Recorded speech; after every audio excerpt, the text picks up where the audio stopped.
Assalamualaikum warahmatullahi wabarakatuh.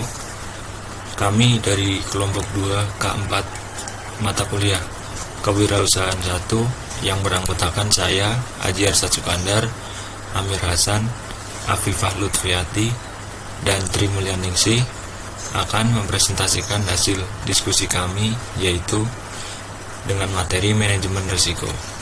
Adapun pada materi kali ini, subbab yang akan kita bahas yaitu yang pertama ada manajemen risiko menurut OJK, manajemen risiko menurut para ahli, tujuan manajemen risiko, manfaat manajemen risiko, jenis-jenis manajemen risiko, mitigasi risiko, dan yang terakhir ada risiko dalam risiko yang dihadapi UMKM dan solusinya.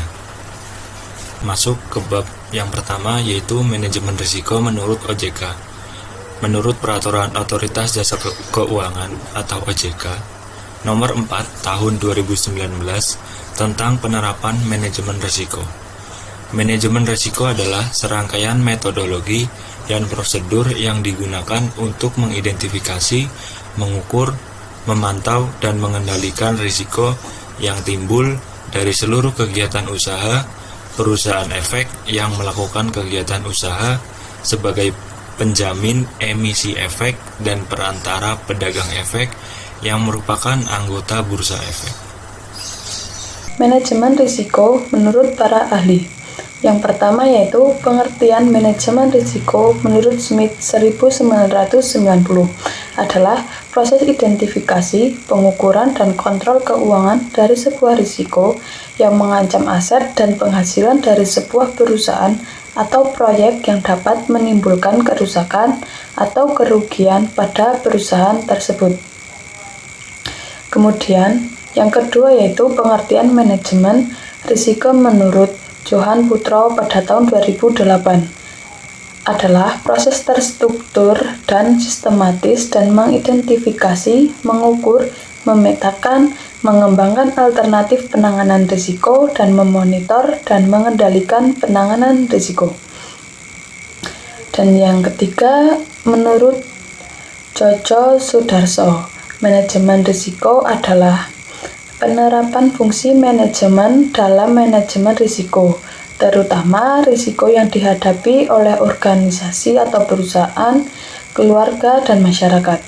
Ini termasuk kegiatan dalam perencanaan, pengorganisasian, penyusun, memimpin atau mengordinasi, dan mengawasi, termasuk mengevaluasi program manajemen risiko. Dan dapat disimpulkan bahwa manajemen risiko adalah proses mengidentifikasi, menganalisis, mengevaluasi, mengendalikan, dan berusaha menghindari, meminimalkan, atau bahkan menghilangkan risiko yang tidak dapat diterima. Dan yang selanjutnya yaitu tujuan dan manfaat manajemen risiko. Pertama, melacak sumber-sumber risiko. Pada poin yang pertama ini, kita disuruh untuk melakukan pelacakan atau yang sering disebut mitigasi. Pelacakan tersebut yaitu untuk mencari sumber-sumber yang berpotensi mengancam produktivitas atau keamanan pada bisnis suatu perusahaan. Proses pelacakan tersebut nantinya dapat dilakukan dengan sebuah riset ataupun analisa dari setiap aktivitas perusahaan, seperti mulai dari proses produksi hingga pengelolaan aset. Dan yang kedua yaitu menyediakan informasi risiko bagi perusahaan.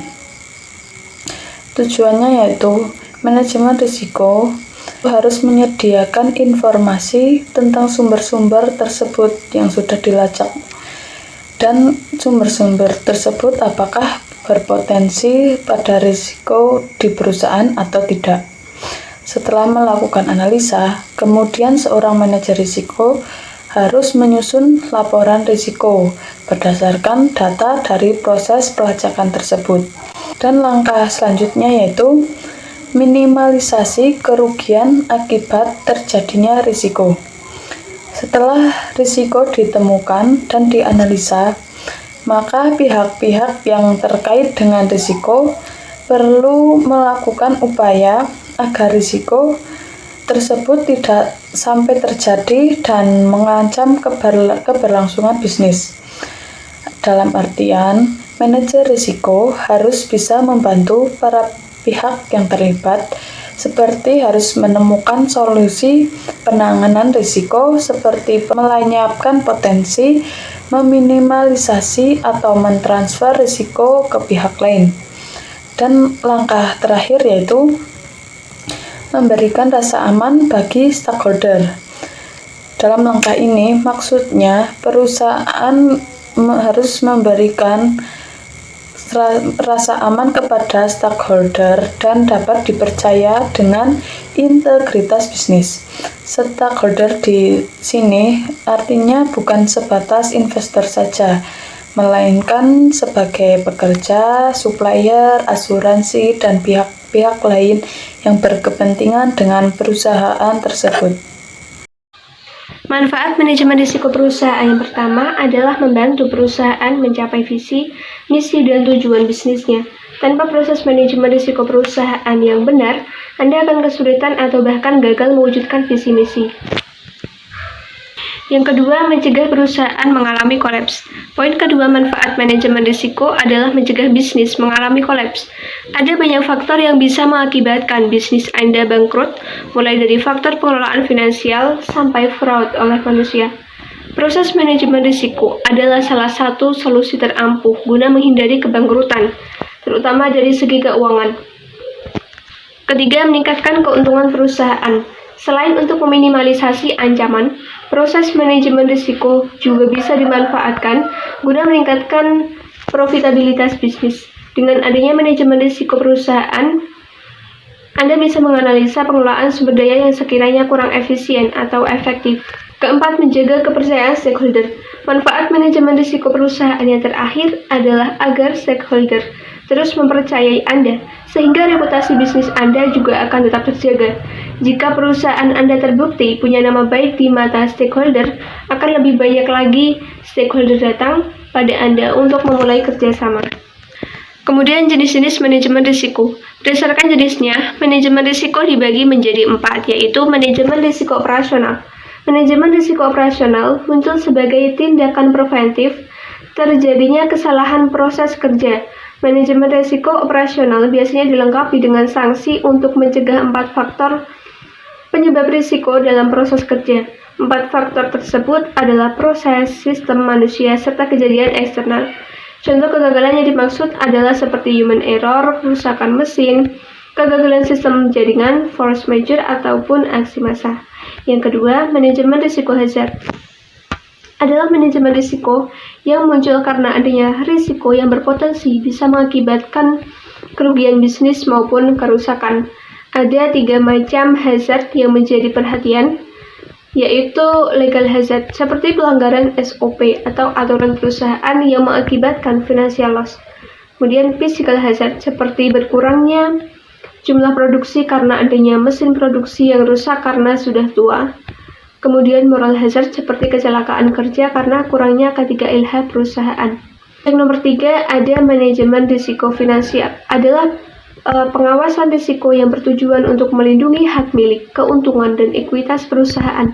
Untuk menjalankan manajemen risiko finansial, kedudukan akuntan atau bagian lain yang bertanggung jawab pada keuangan sangat penting untuk mempertimbangkan risiko-risiko keuangan seperti risiko likuiditas, risiko kredit, risiko pajak, risiko akuntansi, risiko regulasi, diskontinuitas pasar, dan lain sebagainya. Dan yang terakhir ada manajemen risiko strategis. Manajemen risiko strategis bertujuan untuk mencegah timbulnya risiko-risiko yang dapat mengurangi kemampuan pemilik bisnis atau manajemen untuk menjalankan strategi yang telah direncanakan. Beberapa faktor risiko tersebut adalah seperti risiko operasi, risiko aset impairment, ataupun risiko kompetitif. Mitigasi risiko adalah tindakan terencana dan berkelanjutan yang dilakukan oleh pemilik risiko agar dapat mengurangi dampak dari suatu kejadian yang berpotensi atau telah merugikan atau membahayakan pemilik risiko tersebut.